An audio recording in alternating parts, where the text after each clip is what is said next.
这台空调现在不敢开机，一开机就跳闸。电工呢已经把电源给拆下来了。这种开机就跳闸，一般都是有短路或者是有漏电的地方。那么我们一般是从简单到复杂的检查。室内机比较高，所以说我们先查外机吧。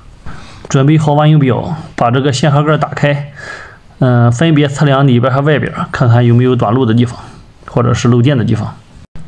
把盖子打开看一下，哎呦，这么巧，难道一打开盖就发现问题了吗？看来是捡漏了。看这个地方被火花打的焦黑了都，这问题就在这里了。看来这万用表也用不上了。这个地方端子也烧焦了，用手一拨拉，这个线直接就断开了。我也没想到这个活这么简单。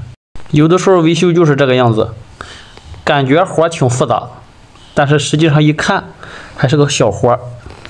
现在这个端子已经不能用了，都酥了，没法用。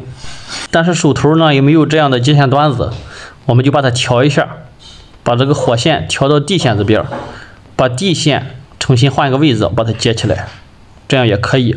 我们在压线的时候，一定要把这个线压实。压完之后呢，掰一掰，拽一拽，不能虚接。像刚才的地方产生打火的这种现象，很有可能就是虚接导致的。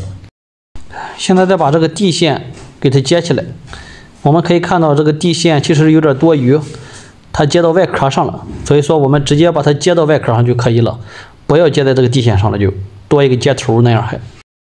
恢复好线路之后呢，我们就把里边的空调打开，空调现在运转正常了啊。